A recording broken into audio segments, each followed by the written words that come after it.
pots of gold. There was once a handsome king with beloved son. The boy was very ill as he had snakes in his stomach. He was becoming weaker and weaker day by day. No doctor was able to find a cure for his illness. Finally, the prince got tired of doctors and went away quietly to another town, where he lived by begging alms outside the temple. There lived a king who had 2 daughters. One day he asked a question from his beautiful daughters. The elder daughter said, all their happiness was because of her father, the king. But the younger daughter said, all their happiness was just because of their actions.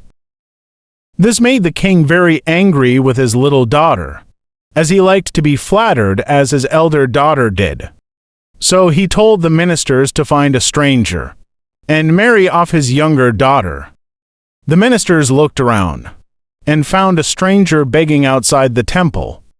They married the princess to that stranger, not knowing that he was a prince. The prince and the princess were very happy with each other. They decided to move to a different town and set off.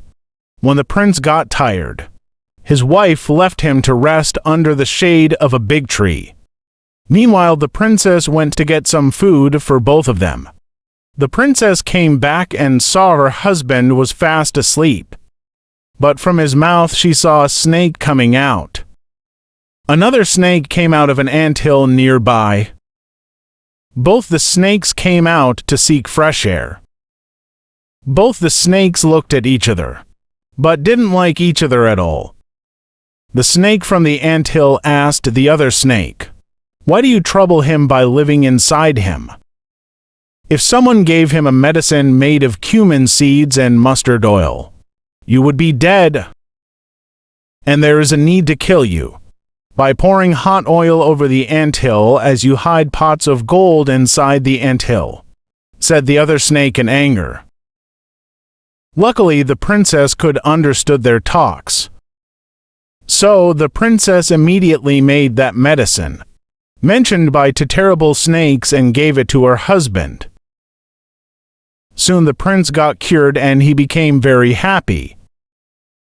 The princess then poured the boiled oil over the anthill and killed the snake. The princess really found 2 pots of gold there. And with that gold, the princess and the prince became prosperous and returned to their kingdom happily.